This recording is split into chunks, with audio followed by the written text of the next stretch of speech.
Hola, el día de hoy vamos a hablar sobre el síndrome de Li-Fraumeni. Primero que nada vamos a ver qué es. Y este es un síndrome que predispone al cáncer asociado con un riesgo de desarrollar muchos tipos de cánceres y que estos van a tener la característica que van a ser de inicios temprano a lo que anteriormente podría verse si los viésemos cada cáncer por separado. Es un trastorno que tiene un tipo de herencia autosómico dominante que se muta la línea germinal del gen supresor de tumores TP53, que ya lo vimos anteriormente. Entonces, el padre afectado se lo puede transmitir a a sus hijos en un 50%. Es la probabilidad de que lo puedan tener. Entonces, deben seguir una vigilancia muy estrecha, que lo veremos adelante. La mayoría de los tumores, o sea, son muchísimos, pero los más característicos son 5. El de la corteza suprarrenal, el del cáncer de mama, tumores del sistema nervioso central, los osteosarcomas y de los sarcomas en tejidos blandos, y también las leucemias o los linfomas. Bueno, como ya había mencionado antes, pues principalmente son mutaciones del gen TP53, pero también puede haberse asociado a mutaciones del CHEK2 o el quinasa de punto de control 2, que va, más adelante lo veremos, pero pues va a controlar ciertas funciones que tiene el TP53. Aquí podemos observar una imagen de la estructura del P53 y pues prácticamente esto nos vamos a enfocar para que lo recuerden más adelante, es en el dominio core del DBD, en donde va a ser el sitio donde se va a unir al ADN. Bueno, como ya había mencionado en los primeros videos, el TP53 va a activar proteínas que pueden reparar al ADN en este contexto o enviarlas a apoptosis. También puede detener su crecimiento en la fase G1 y S del ciclo celular, pues para que esas proteínas de reparación de ADN actúen, y si no, pues ya las manda a la muerte celular. Esos pacientes heredan un alelo mutante y el otro alelo se puede eliminar o mutar, lo que va a tener una pérdida funcional del P53. El CHEK2, pues como ya lo dije, regula las actividades de P53 y pues la mayoría son mutaciones sin sentido, que son las más comunes en exones 5 y 8, que como ya les había mencionado, son de unión al ADN. Pues principalmente el riesgo de cáncer a lo largo de toda la vida de los pacientes que lo presenten va a ser en mujeres en el 90% a los 60 años y en los hombres a lo largo de toda su vida el 73% de probabilidad. El 50% de los cánceres van a ocurrir antes de los 40 años, que es una característica muy frecuente de este síndrome. Y pues los sobrevivientes del cáncer tienen mayor riesgo de desarrollar otros cánceres primarios, que son más o menos de los 5 grupos que mencioné antes, o secundarios que se relacionen con el tratamiento. Ahora, en la epidemiología, generalmente lo vamos a dividir en 3 grupos.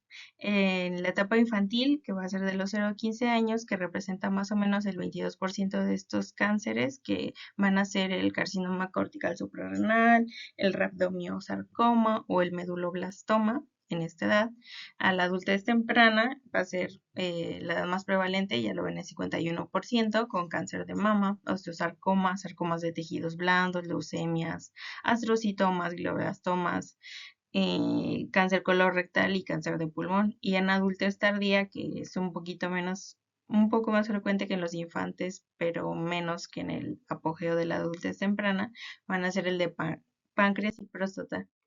Bueno, como tal, este gen supresor TP53 va a tener una mutación en línea germinal, lo que quiere decir, como ya mencionaba en videos anteriores, que van a tener mutaciones en todas las células. O sea, no va a ser específico de una célula de nuestro cuerpo, sino que va a estar en todas. Por eso mismo va a desarrollar muchísima variedad de tipos de cánceres. Bueno, como también ya había mencionado, son las mutaciones puntuales de cambio de sentido en los exones 5 y 8. Lo que va a hacer esto es que va a producir proteínas P53, pero esas van a ser estables, pero no van a tener la actividad normal, o sea, van a estar inactivas y se van a acumular dentro del núcleo de la célula tumoral. Como diagnóstico, principalmente tenemos el clínico y genético. En genético, pues obviamente va a ser el definitivo con una mutación de TP53 que se puede identificar de un 70-75%. Se puede hacer con análisis de un solo gen que sea TP53 o un panel multigénico que pueda analizar más genes. Por lo mismo que he mencionado, que no era el único afectado. Se va a enfocar principalmente en historia familiar, si es que ya sea una familia que tenga predisposición a desarrollar ese tipo de síndrome. Y se va a enfocar en qué tipo de cáncer fue, los tratamientos que se le dieron, edad de diagnóstico y como ya había mencionado los síndromes anteriores. Los hallazgos físicos como tal, no hay como que un fenotipo característico que digas, uy, este paciente tiene síndrome de Lynch, porque pues como ya lo había mencionado, son diferentes tipos de cánceres y puede que haya confusión en que solamente se enfoquen en que tiene un cáncer, pero no lo asocien a este síndrome. Pero se deben de enfocar principalmente en estas. Lo neurológico, si tiene convulsiones, vómitos, dolores de cabeza y cambios en marcha.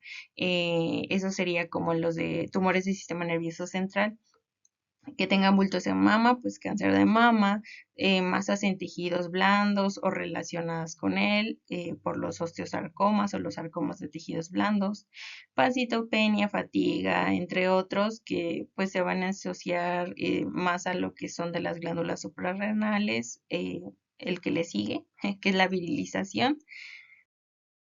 Y ya aquí pues tenemos un diagrama que representa más o menos el tipo de alteración que va a tener cada uno de los tumores. Nos vamos a basar en criterios clínicos, que principalmente los que sí o sí se tienen que cumplir son los clásicos.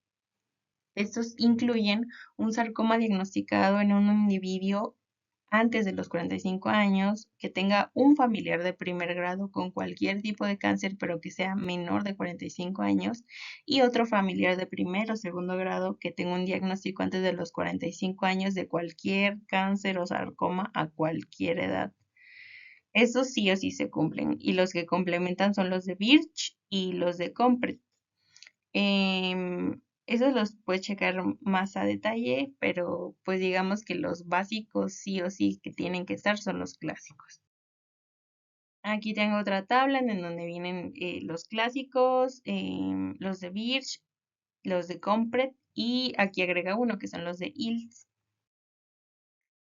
Como vigilancia, pues principalmente realizar una exploración física anual completa y una evaluación, realizar imágenes de resonancia de cuerpo entero anualmente, una eco abdominal y pélvica cada 4 a 3 meses, principalmente en niños y anualmente va a ser en adultos.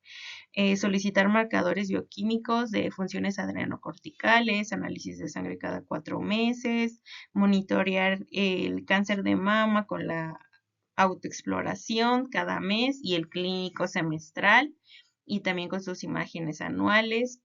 A partir de los 20 a 25 años se prefiere resonancia por la exposición a radiación que emite la mamografía. Una colonoscopía cada 2 a 5 años se inicia de los 25 a los 30 años o 5 años antes del cáncer de colon más temprano que se conozca en la familia. Y análisis de sangre para marcadores bioquímicos y una resonancia cerebral de acuerdo al protocolo de Toronto. Estos engloban prácticamente a lo que son todas las presentaciones, eh, bueno, los 5 más comunes de cáncer que vamos a ver.